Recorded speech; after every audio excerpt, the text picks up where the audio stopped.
كلنا نفسنا ان احنا نبقى متحكمين في حياتنا وتكون حياتنا اسعد وانجح. عشان كده حبيت الخص لكم 10 حاجات، هما ملخص حاجات كتير قوي عملتها خلال سنة صعبة مرت عليا. حابة النهاردة ان انا اقول لكم عليهم ايه هم ال10 حاجات دول. فبليز keep watching، ويا رب الفيديو ده يفيدكم.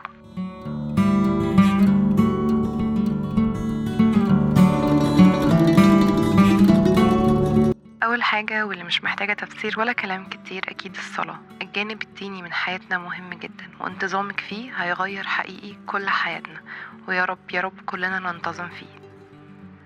تاني حاجة الأكل.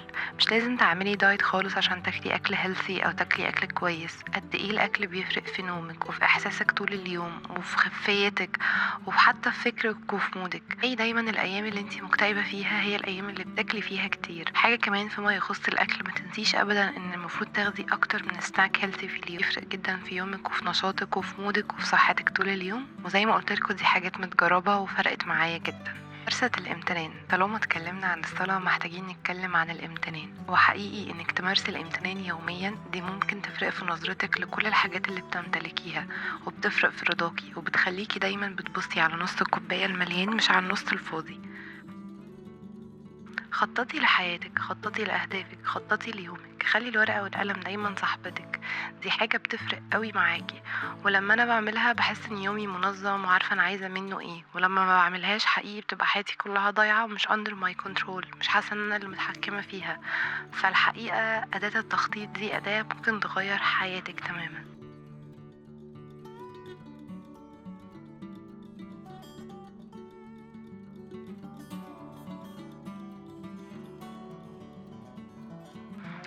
انك تعملي حاجات بتحبيها حتى لو مفيش عائد مادي منها. وانا عارفة ان احنا كلنا بنحب ان احنا يبقى عندنا عائد مادي ويبقى لينا دخل، وده ما بيلغيش خالص البوينت دي. ممكن تبقي بتعملي الاتنين، بس اهم حاجة مش معنى انك بتحبي حاجة والحاجة دي مش هتدخلك فلوس دلوقتي انك تهجريها، لان الافكت بتاعها عليكي هيبقى حلو قوي. وساعات نيتنا ان احنا مش عاوزين فلوس هي بتخلي الحاجة تجيبلك فلوس. عشان كده مهم قوي ان انتي تعملي حاجات لمجرد بس انك بتحبيها وبتديلك احساس حلو قوي في حياتك.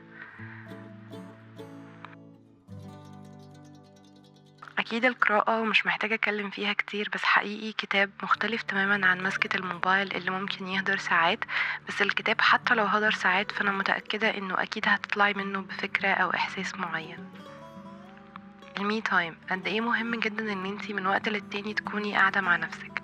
قضي وقت مع نفسك، اعرفيها، اكتبي افكارك، مشاعرك. كل ما هتبقي عارفة نفسك وكل ما هتبقي حباها هيفرق في اختياراتك كتير، هتفرق في اهدافك كتير، وكمان هتفرق في احساسك وتعاملاتك مع الناس كتير. فلازم بجد تحافظي على وقتك مع نفسك، وتحافظي على الوقت ده بشكل ديلي. وطالما اتكلمنا عن وقتك مع نفسك هنروح للنقطة اللي بعد كده، وهي اهتمامك بساعة قبل النوم. لان ساعات مع المسؤوليات الكتير والضغط والتعب طول اليوم بتحسي ان انتي كنتي مهدورة او محسيتيش انك عملتي حاجة لنفسك. فحفاظك على ساعة ما قبل النوم، وساعة دي مجازا ممكن تبقى اقل من كده، هتفرق معاكي قوي، لانك هتحسي انك عملتي حاجة لنفسك. هتشربي حاجة، هتقضي وقت لطيف، هتهدي، هتقري كتاب بتحبيه، هتصلي. المهم ان هيكون في وقت ليكي انتي بس، مش بتعملي اي حاجة غير لنفسك. علاقتك بأصدقائك قد ايه مهمة جدا، وقد ايه كمان صعبة ان احنا نحافظ عليها شوية، خصوصا لو انتي متجوزة وعندك مسؤوليات كتير.